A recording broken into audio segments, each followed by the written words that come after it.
what is the process of actually like getting information out of people?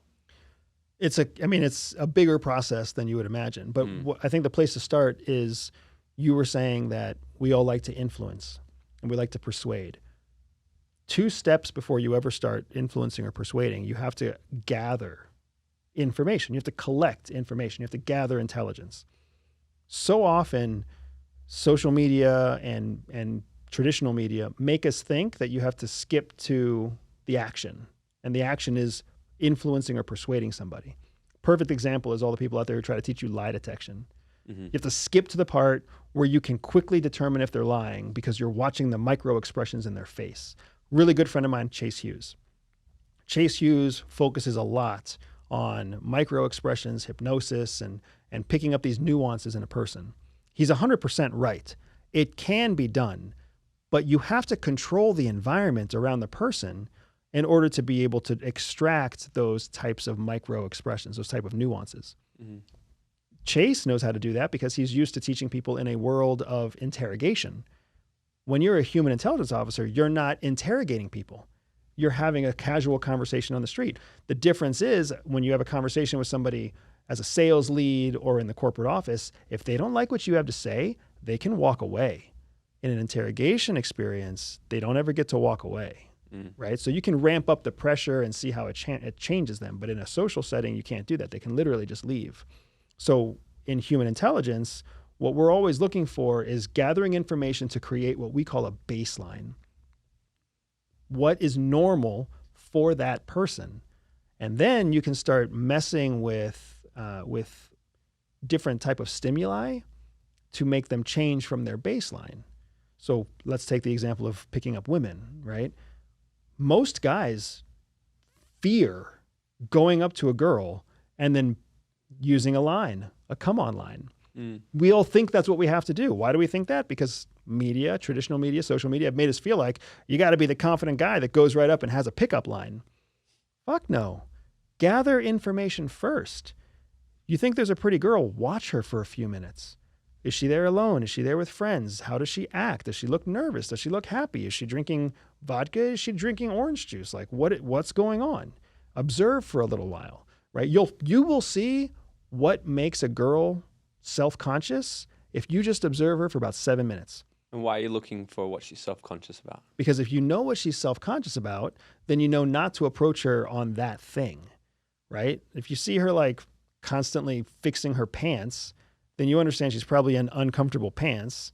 She's probably self-conscious about whatever it was that made her wear these tight pants. So don't compliment her legs, her butt, her ass. Don't do anything like that. Compliment her on the thing that's natural. She doesn't mess with her hair, right? She doesn't mess with her jewelry. She doesn't check her face for makeup. Compliment her on something like that. Or skip her altogether and talk about her friend, or talk about the drink, or talk about the bartender, right? It doesn't have to be a come on line to go up to somebody and just be like, I've been waiting a while for a drink. How did you get that so fast? Yeah. Right? But that starts a conversation. It's a pattern interrupt too. And what's so important is that in the world of intelligence, in the world of information gathering, it's a constant game of who has more information.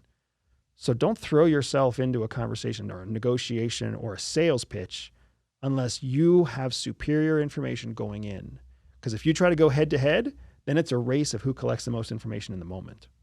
Is there a way to, like you said, so there's a lot of observation happening. Is there a way to sort of, or if we were to pinpoint or a certain thing for us to really go in and look for, like what I guess what I'm asking is what really drives people at a very unconscious level? If we were to look for certain habits, things, 'cause I know significance for people is a big driver, and some people it's a lot higher in some and not as high as others. So me personally, like sometimes if I'm wanting to influence someone, I will look for how can I attach this thing to how it's going to make them more significant in the thing that they actually want.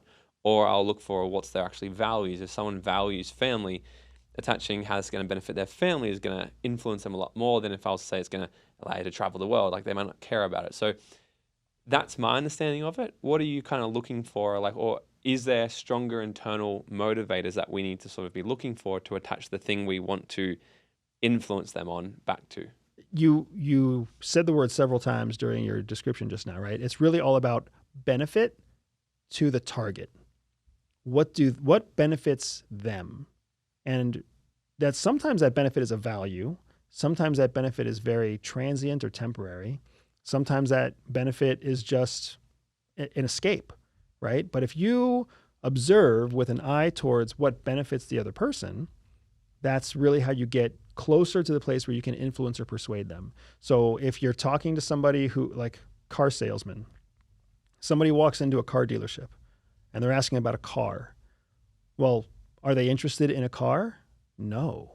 They're interested in a benefit to transportation, but you don't know what that benefit is. Are they looking for transportation that makes them look and sound cool? Are they looking for transportation that makes it comfortable for their kids? Are they looking for transportation that makes it safe for their spouse? Are they looking for transportation that's cost effective? You have no idea. But what you do know is that they came to a car dealership because they're looking for the benefit of transportation. You don't know whether they're there because they like that brand of car or because they don't have a car and that was the closest dealership they could walk to. Too often, people leap to an assumption and they oversimplify the benefit of the target or of the other person or of the mark, whatever you want to call it, right? You actually don't know their benefit unless you take the time to observe. Because again, you're looking for the baseline. You've got to gather information. One of the best ways to gather information is just what you're doing right now. You just sit there quietly. If you sit there quietly, people talk. And guess what every word is? Every word is information. It's data. And if you're paying attention with an eye towards finding the benefit that they're talking about, you will see a pattern in what they say. I have noticed that. And sometimes, because naturally, like, I'm super excited to talk to people. I have noticed, I'm like, the more I shut up, the other person will fill the void of being like, talk. And they just give up. Because I coach a lot of people. So a lot of times when I coach, I'm just quiet. And they just talk so much stuff. I'm like, can I talk now?